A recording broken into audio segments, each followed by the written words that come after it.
Fondation Jean Jaurès. Penser pour agir. Bonjour, aujourd'hui nous allons parler de Brésil sous un angle très particulier, un angle un peu différent, un angle cinématographique qui est relié à l'actualité mais qui est aussi lié à l'histoire avec un invité qui est cinéaste, Marcelo Novaes Teles, bonjour. Bonjour. Qui est brésilien, mais presque franco-brésilien, puisque ça fait pas mal d'années que vous vivez en France. Oui, 41 ans et j'ai la naturalisation. Enfin, je vote dans les deux pays. Donc vous êtes un pont. Voilà, exactement. C'est ce qui est assez intéressant, ça permet de transmettre à des non-brésiliens des réalités brésiliennes qu'on considérait importantes et qui sont peu connues, mal connues ou même qui sont cachées parfois. Absolument. Donc pour parler de vous, vous êtes arrivé en quelle année en France? En 81. Et pour quelle raison, si c'est pas indiscret? En fait, j'étais venu juste pour me promener un peu. Et puis, ouais, en fait, le projet, c'était 3 mois, voire 6 mois. Oui. Avec un copain français, on s'était dit, on pourra faire un peu de vendange. Tu fais le tour d'Europe et tu rentres après. Mais une fois que j'étais là, je voulais apprendre le français. Mitterrand venait d'arriver en France, donc c'était 81. Ouais. Je dis que je suis arrivé comme Mitterrand, mais lui il faisait la politique, pas moi. J'ai arrêté la politique pour venir et lui il a commencé, il poursuivait. Ouais. Bref, c'était beaucoup plus facile à l'époque. Donc j'ai réussi à m'inscrire à l'université alors que j'avais pas mes papiers, grâce à l'UNFID qui était le syndicat des étudiants. Mais vous aviez déjà travaillé dans le spectacle au Brésil? Ah, au Brésil, j'avais déjà fait du théâtre, professionnel, oui, avec la méthode de théâtre de l'opprimé. Donc déjà un théâtre très engagé, un théâtre de rue sur des thèmes sociaux. Et en arrivant à Paris la première année, ça a été le français. Ouais, j'allais à Beaubourg tous les jours dans ce fameux, je ne sais pas si ça existe encore. Ah oui, c'était extraordinaire. Ouais. C'était extraordinaire. C'était 1 heure de cours de français gratuit. Et après ça, j'ai constitué un petit dossier et donc j'ai réussi à m'inscrire à l'université en lettres, toujours dans le but d'apprendre la langue. Et le théâtre m'a rattrapé très vite. Je me suis fait, mes copains de fac sont devenus mes copains je créais une compagnie de théâtre amateur et pendant 4 ans avec les gens de la fac, j'ai fait du théâtre ici. Après, j'ai fait le stage d'Ariane Mouchkine au Théâtre du Soleil. Et là, j'ai arrêté le théâtre après ça. Et comment s'est fait le passage du théâtre au cinéma? Parallèlement, mon meilleur ami Olivier Broche, qui est comédien avec qui j'ai créé cette compagnie de théâtre ici à la fac, il était déjà cinéphile, enfin il allait au cinéma tout le temps, donc il m'a un peu formé en m'amenant voir plein de films, tout ça, et je commençais déjà à filmer un petit peu en vidéo, à tester un peu. Et vu que le théâtre, c'était... on peut pas... le théâtre, c'est tout le temps. Quand on fait du théâtre, on dort, on fait le théâtre, on se lève, on fait le théâtre. On peut pas jouer comme au cinéma. Au cinéma, on peut faire un film et puis on peut faire d'autres choses. On peut être un peu dilettante. Au théâtre, ça ne permettait pas. Donc, professionnellement... Je me suis dit que j'étais peut-être pas non plus un très bon comédien. Une branche du cinéma particulière, pas la fiction, mais le documentaire. Là, en l'occurrence, c'était la fiction, mais c'était le cinéma, c'était la nouvelle vague surtout. J'ai découvert ça, quoi. J'ai découvert Rivette, Godard, Truffaut. Le cinéma novo au Brésil aussi. Voilà. Comme la majorité des Brésiliens. J'ai découvert Glauber Rocha, Nelson Pereira dos Santos, tous ces gens ici. Au Brésil, on n'avait pas accès. Quand j'étais au Brésil, j'allais aussi au cinéma. J'avais même ma carte de la cinémathèque, mais j'allais voir Murnau ou Herzog, mais je ne voyais pas... Glauber Rocha ne passait pas. Ouais. Donc, effectivement, il y avait un intérêt particulier, déjà aussi, par ce cinéma-là. Et le documentaire aussi, mais au départ c'est quand même fiction. Parce que vous avez commencé par faire des courts-métrages, des moyens-métrages pendant quelques années. Voilà, c'est ça. Sur quel thème? En fait, c'est un peu la vie quotidienne, généralement. C'est vraiment il y a plusieurs thèmes. J'ai fait un film en Italie avec un Japonais, parce que j'ai passé 3 mois là-bas en vacances, on partageait un appartement et sa copine s'était suicidée. Et il me raconte cette histoire, je dis on ne peut pas le mettre en scène. Et donc il rejoue tout ça, on écrit en fonction de ça.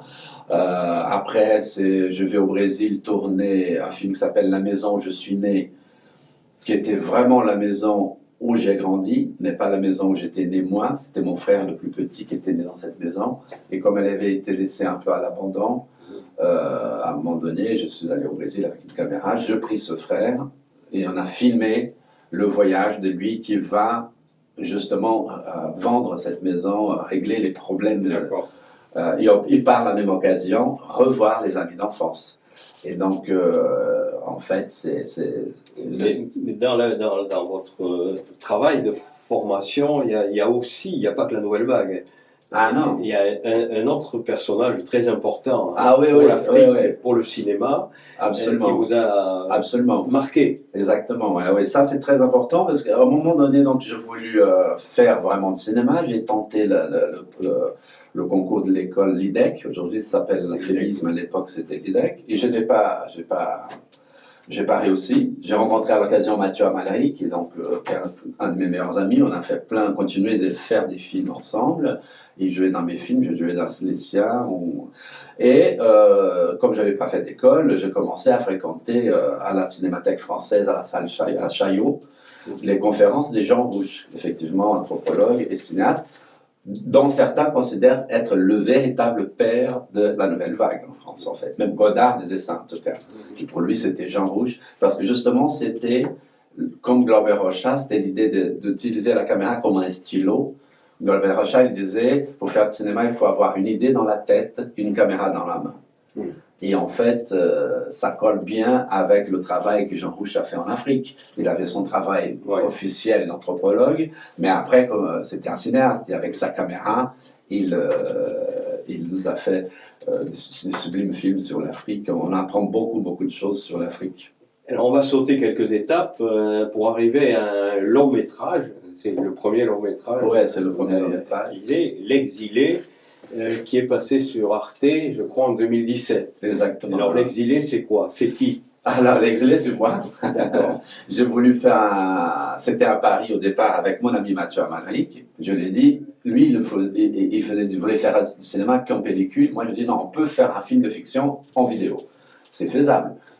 Pour moi, le cinéma, c'est un langage. À partir du moment où on utilise une machine, il y a du son, des images en mouvement, c'est le langage cinématographique. Alors, c'est votre histoire d'exilé brésilien en France, mais en y associant mes amis les plus proches. C'est-à-dire que je ne voulais pas faire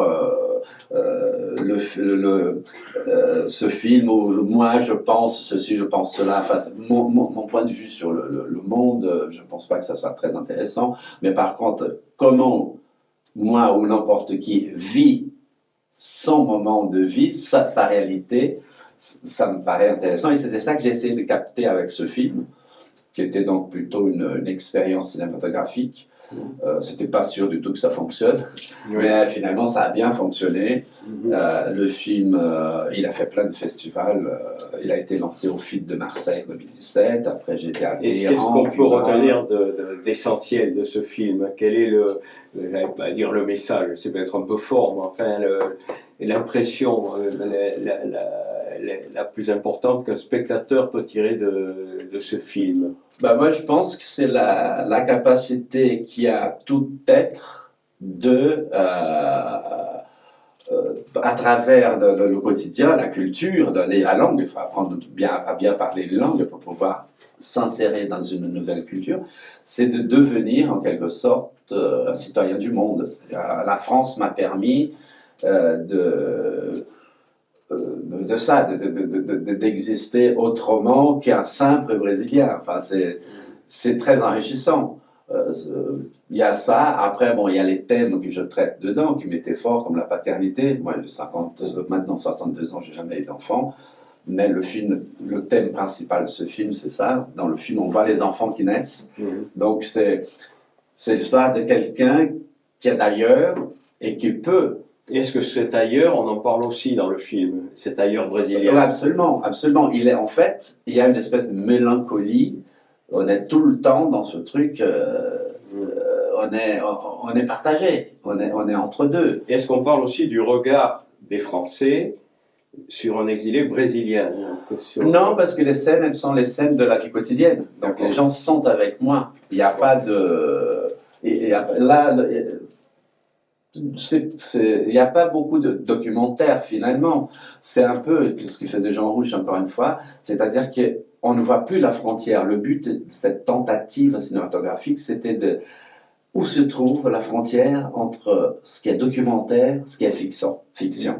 Parce que si je vous filme, vous, avec quelque chose de votre vie personnelle, et que vous jouez devant la caméra, vous devenez un personnage aux yeux de la caméra. Un acteur de sa propre vie. Voilà, parce qu'on l'est dans la vie, en fait, on joue tout le temps, on est un acteur de sa propre vie. Donc le film, c'était plutôt ça l'intérêt, c'était de voir où se trouve, est-ce qu'on peut capter le réel? Est-ce qu'on peut filmer le vrai?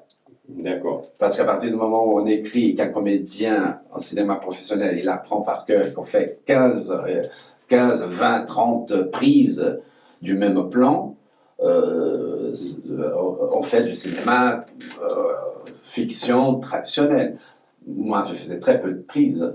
Presque beaucoup de choses qui sont dans le film, c'est une seule prise. Mais il y a une mise en condition, la caméra est là, on n'est pas en train, et puis tout d'un coup, les gens se lâchent et ils sont eux-mêmes. Mais alors votre projet actuel est tout à fait différent. Ouais. Il travaille dans le vrai aussi, mais dans un sens plus traditionnel, puisque c'est un sujet qui porte sur le Brésil, le sang du Brésil. Alors ça veut dire quoi? Pourquoi ce titre? Pourquoi le sang du Brésil? Le sang du Brésil, déjà, c'est parce que c'est une insertion, une immersion dans la communauté afro-brésilienne. Le titre m'est venu grâce à Abdias de Nascimento, créateur de Théâtre Expérimental de Negro, Théâtre Expérimental de TEN, que j'ai filmé, que j'ai eu l'occasion de filmer lors des grandes manifestations en 1988, le centenaire de la Révolution. J'étais à Rio, j'ai pu filmer pas mal de choses déjà. J'étais dans le vif du sujet et j'ai eu la chance de le filmer. Et lui, c'était un grand orateur, un beau homme noir avec sa barbe blanche. C'était un homme de théâtre, mais c'était aussi un homme politique. C'était un homme politique aussi. Il a été sénateur. Ouais. Il a été sénateur. Et lui, il parlait très bien. Il dit, notre sang est dans cette société, elle est partout dans cette société, dans l'économie. Et ça m'a marqué, la façon dont il parlait. Et puis aussi, entre nous, la chose la plus évidente, le sang et la sueur des Africains amenés des forces au Brésil sont partout dans la construction de ce pays qui, pour moi, est en voie de construction. Justement, il n'est pas fini. Donc, c'est-à-dire que vous avez voulu montrer quelque chose, faire un film sur le Brésil qui montre un visage du Brésil qui est passé sous silence. Absolument. Qui est caché, ouais, en règle générale. Absolument. L'idée de base, c'est et si l'histoire du Brésil nous était contée par les Afro-Brésiliens? Et qu'est-ce que ça veut dire que d'être noir au Brésil aujourd'hui, 134 ans après ce qu'ils appellent l'abolition? Qu'en réalité, c'était on a foutu tous les gens dehors, on a fait venir des Blancs, enfin...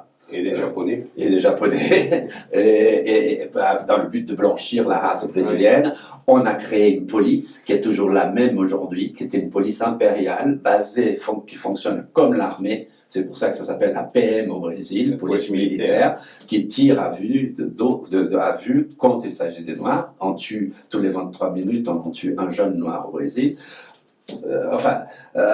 Tout ça n'a jamais été dit. Il y a eu la fameuse démocratie raciale. Ce film parle d'une indignation. Oui, parle de... Ce film a le but d'éclaircir, si c'est possible, un petit peu cette histoire qui est effacée, cette histoire qu'on essaye de cacher, qu'on a caché pendant des années, des siècles. Et qu'on essaye toujours encore aujourd'hui de cacher. Dès que c'est un noir qui fait quelque chose d'important au Brésil, personne ne le sait. Il faut rappeler peut-être pour ceux qui nous écoutent ou nous regardent que plus de la moitié de la population brésilienne se considère afro-descendante. Absolument. Ce qu'on ne voit pas quand on regarde la télévision ou quand on regarde les députés, les sénateurs siégeant au Congrès brésilien. Absolument. Et ça, c'est le résultat d'une évolution déjà. C'est-à-dire que jusqu'à un moment donné, encore aujourd'hui, c'est pas bon d'être noir au Brésil. Donc beaucoup de gens qui ont du sang noir, quand ils allaient déclarer leurs enfants, ils disaient métis, évitez d'utiliser ça.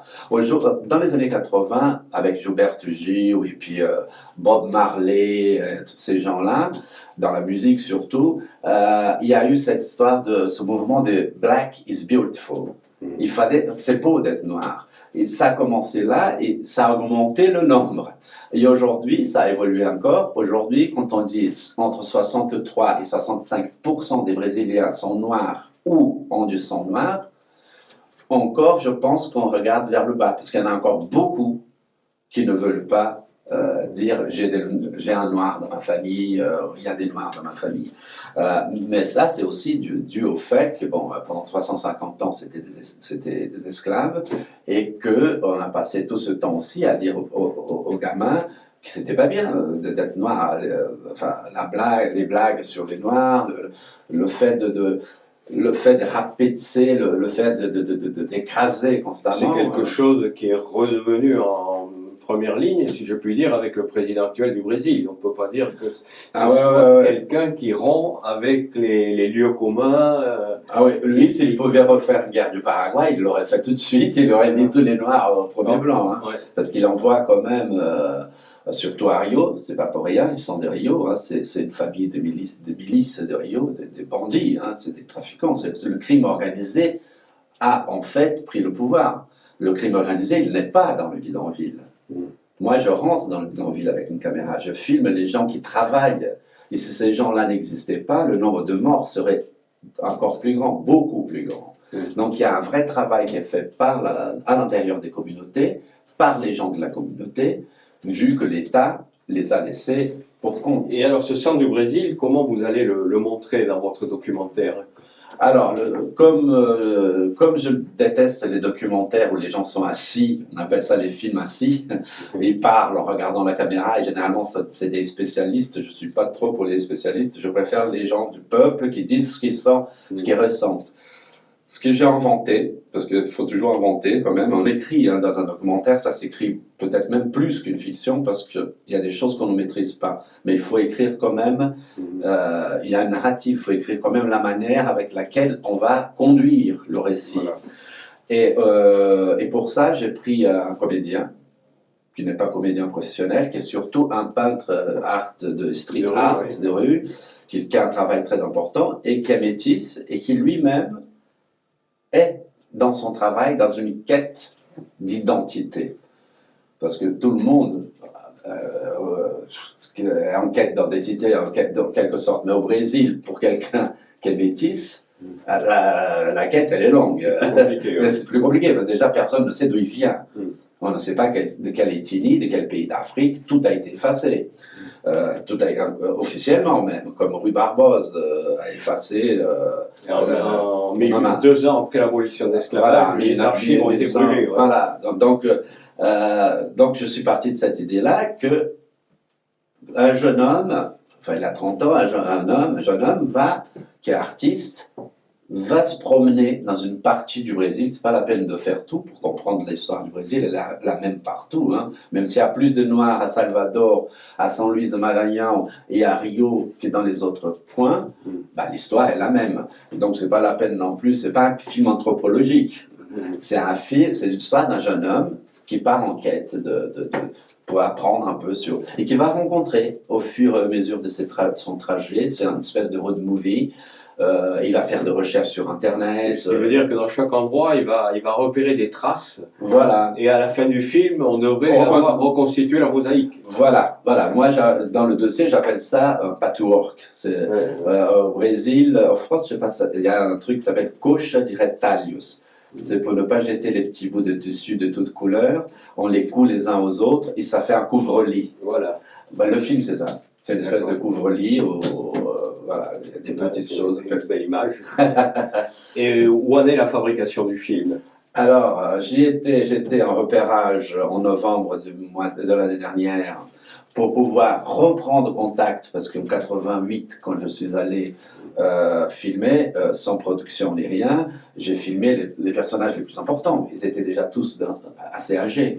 Donc, la majorité est décédée depuis. Donc, il fallait bien que je recommence ce travail Il y avait 2 ou 3 qui étaient vivants et qui m'ont ouvert m'ont donné les noms des gens.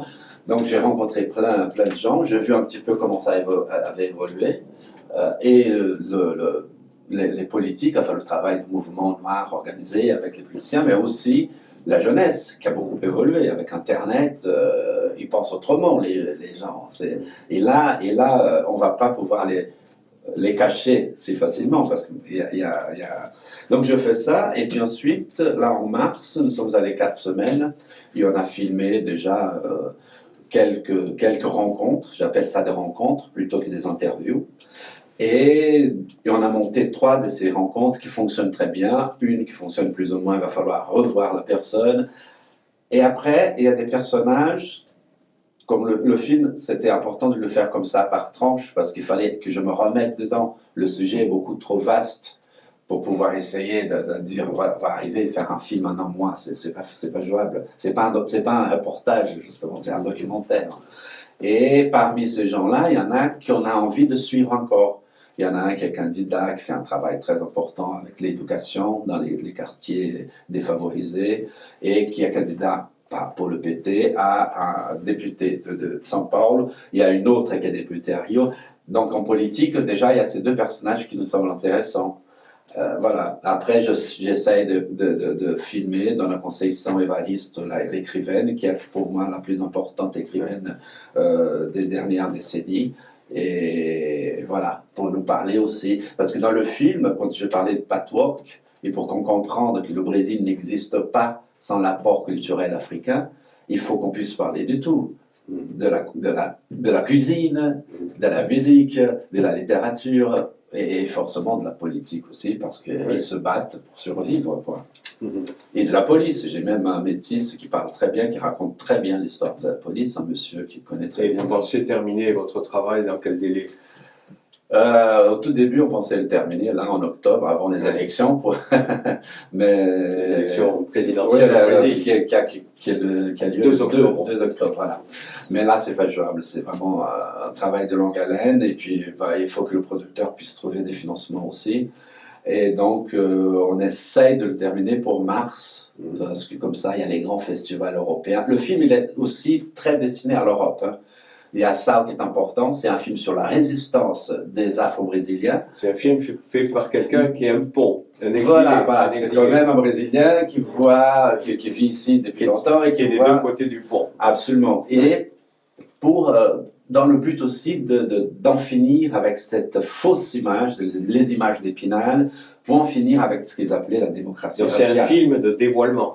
Voilà, on pourrait dire ça. De dévoilement de ce qui est resté pendant trop longtemps sous le tapis. Absolument, absolument. On va faire un peu le ménage. Vous tirez le rideau du théâtre pour revenir à vos amours premières. Voilà, oui, c'est ça.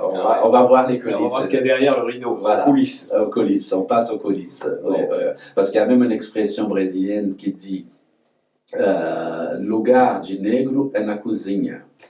Alors, c'est très marrant parce qu'on rentre dans la grande maison par la porte du service. Ouais. Et j'ai filmé... La grande maison, c'est la maison du maître de l'habitation. Absolument, ouais, les planteurs, les gens. Là. Alors, c'est quelque chose qui est très connu au Brésil. Tout le monde utilise cette expression. Et très intéressant, parmi les gens que j'ai filmés, un professeur de géographie qui nous fait visiter une vraie maison construite en 1690. Et il dit, contrairement à la maxime l'endroit des Noirs est à la cuisine. Contrairement, la cuisine était toujours fabriquée au premier étage de maison pour que le noir soit le plus loin possible de la nourriture. D'accord. Et donc, même là, on voit la complexité de la question raciale au Brésil. C'est-à-dire qu'on utilise des expressions qui, en fait, se contredisent. J'imagine que vous en avez parlé au Brésil. Quelle est la réaction? Elle est positive ou négative? Ah non, elle est très très positive. Bon, il faut dire qu'au Brésil, je ne fréquente pas des gens qui ont voté pour Bolsonaro. Mais sinon, ceux-là, ils trouvent qu'il n'y a rien à faire, que c'est très bien comme ça, que la police doit vraiment continuer de tuer les gens. Côté brésilien, vous n'avez pas essayé de solliciter une aide particulière pour réaliser ce film? Ben, j'avais essayé avant, mais on m'avait dit que le Brésil n'était pas fait encore pour parler de ce sujet-là. Enfin, on va pas, les télévisions brésiliennes ou les distributeurs brésiliens n'auront pas les moyens de montrer ce film. Donc c'est pour ça aussi qu'on se dit, j'habite ici, il faut que le film soit destiné au festival européen. Et à partir de là, il pourra peut-être rentrer au Brésil. Absolument. S'il a un éclairage, c'est comme ça que ça fonctionne. Hein. La musique brésilienne aussi, il y a beaucoup d'artistes brésiliens, ça depuis longtemps. Depuis les années 20, nos artistes surréalistes, comme tout le monde, venaient à Paris avant d'être connus là-bas. Donc, bien, on va en rester là. Merci beaucoup, bonne chance. Merci à vous. Et on essaiera de se retrouver pour la présentation du film. J'espère, on pourra faire une projection peut-être. Exactement. Merci beaucoup, merci à vous.